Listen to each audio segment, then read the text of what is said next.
I don't think these are bunnies. A prospecting team, simply intending to see if there was oil underground, encountered a bizarre scene. The ascending drill bit unexpectedly brought up some strange substances. The eerie sight startled the workers on site. However, they didn't realize that the drill hadn't hit ordinary objects but rather the eggs of prehistoric creatures. The reason these monsters appeared here traces back to the warmonger, Napoleon. In 1814, the defeated Napoleon retreated into the forests of Serbia. During the retreat, a small squad became separated from the main army. Desperate and starving, the squad stole a horse from a peasant woman. However, just as the soldiers were about to slaughter the horse for meat, a strange event occurred. The injured horse suddenly exploded, and a grotesque creature burst out of its body. The entire squad was quickly wiped out. Fast forward to the present day. Hundreds of years later, an oil exploration team was conducting operations deep in the mountains of Serbia. According to the data, there was a massive oil field beneath an abandoned factory, valued at billions of dollars. However, before the team could start working, a violent storm swept through the mountains. Torrential floods destroyed communication towers and roads, leaving the team stranded in the wilderness. Fortunately, the team had prepared a month's worth of provisions before setting out. These supplies would be sufficient to sustain them until the floodwaters receded. After setting up camp, the team began their exploration work. However, just as the machinery began drilling, an accident occurred. The leader, Emily, suddenly detected a rotten egg smell. Assuming it was an issue with the machinery, Emily urgently ordered the drilling to stop. But as soon as the machine halted, the strange stench disappeared. At first, Emily thought the smell might have drifted in from elsewhere. After confirming the location was fine, the machine was restarted. But as soon as the drill began spinning again, the peculiar odor reappeared, accompanied by white smoke emanating from the hole. Emily had no choice but to halt operations once more. The engineer, Bosco, suspected that the drill had struck a gas pocket, releasing methane. He recommended stopping work to inspect the site. If they had indeed hit a gas pocket, it could lead to an explosion. Emily agreed with the suggestion. She instructed Teddy to use the excavator to dig a large pit for disposing of their camp's trash. As for exploration, they would wait until a new location was determined before resuming. However, just as Emily was about to leave, a worker responsible for cleaning up noticed something strange. The ascending drill bit had brought up bizarre substances that emitted a rotten egg smell. Bosco examined the material closely and discovered it was shredded flesh. Emily speculated that there might be an animal nest underground and the drill had accidentally struck it, but Bosco found this unlikely. Based on prior surveys, the area beneath was solid rock. Moreover, the drill had already penetrated to a significant depth. How could animals live tens of meters underground?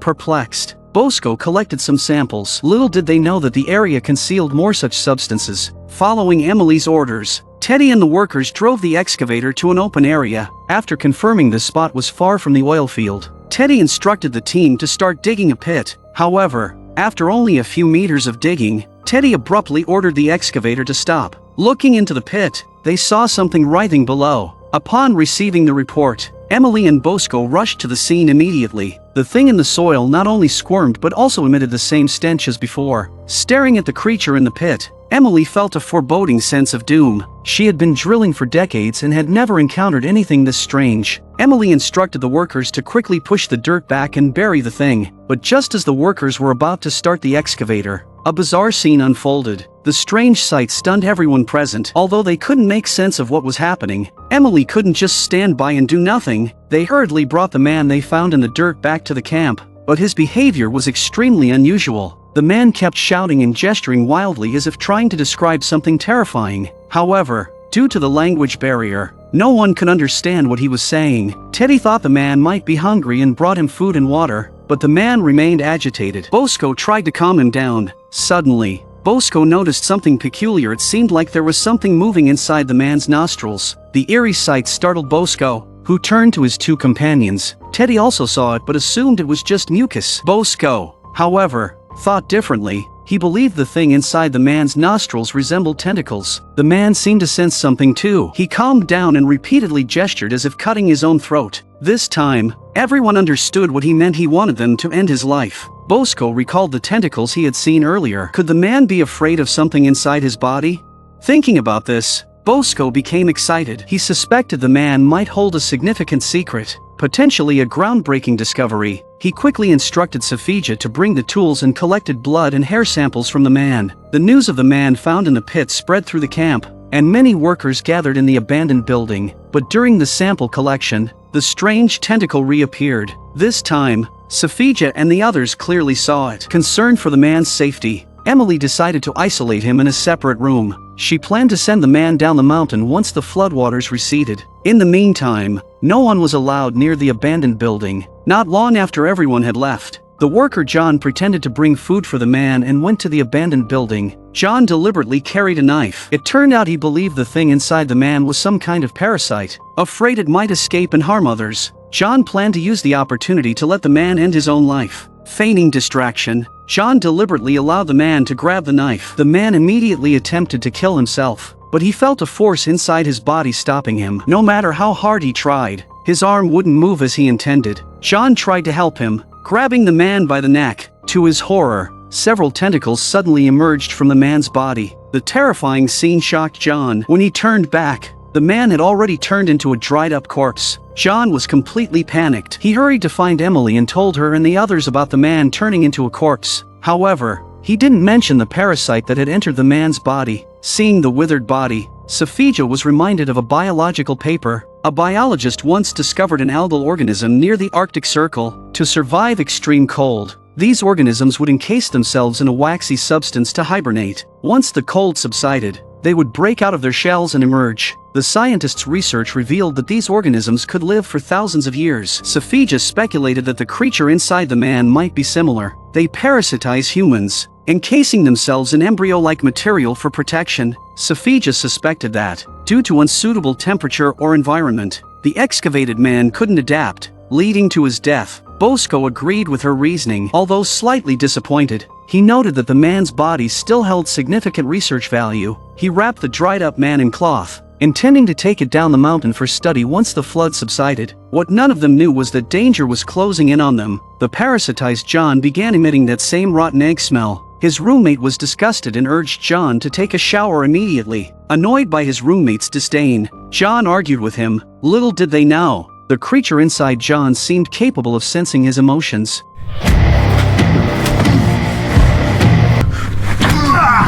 The monster suddenly attacked, instantly killing the roommate. John stood there in shock, staring at his roommate's lifeless body. Terrified, he decided to bury the body in a pit to keep it a secret. But just as John was moving the corpse, Teddy and some workers happened to pass by. Hunting in the mountains, the two groups ran into each other. John tried to explain, but before he could, tentacles shot out from his body. Before Teddy could react, John exploded, his body scattering into pieces. Teddy turned around and noticed something moving under the vehicle. Curious, he bent down to inspect it, only for the creature to dart into his body. Realizing he had been parasitized, Teddy panicked and grabbed a handgun, attempting to end his life. However, no matter how hard he tried, his hands moved involuntarily, preventing him from aiming the gun at himself. Hearing the gunshot, Emily and the others rushed to the scene. Teddy explained what had just happened. Upon learning that Teddy had been parasitized, Emily was utterly stunned. The team decided to bring Teddy back to camp. Bosco speculated that the parasite might not want to kill its host but instead sought to grow slowly inside the human body. Bosco suggested taking Teddy to a laboratory down the mountain for further research. However, the floodwaters would take at least a few more days to subside.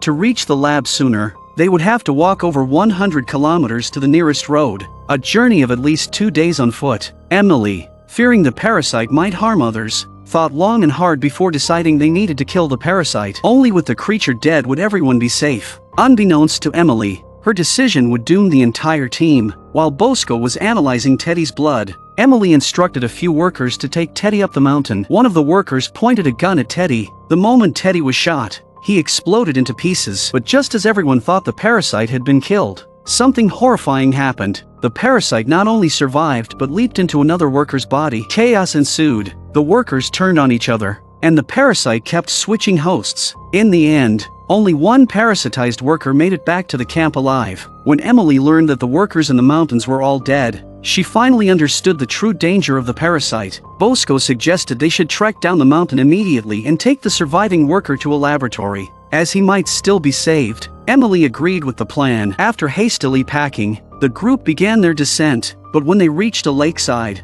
the parasitized worker hesitated. He didn't want to become a lab experiment, nor did he want such a disgusting creature living inside him. The worker ran towards the lake, intending to drown himself. Before Bosco could react, the worker had already plunged into the water. As soon as he entered, the lake churned, and several tentacles emerged. Everyone thought the parasite might drown, but just as they were about to leave, Bosco was suddenly entangled by a tentacle. The monster killed Bosco and then invaded Emily's body. However, the parasite didn't stop there. It pursued Safija and her companion as they fled. In the end, only one person remained, lying in a bathtub, staring blankly. At his feet lay a newspaper headline about the missing exploration team. It was clear the parasite had found a new host in him. And that concludes the story of the movie Hellhole.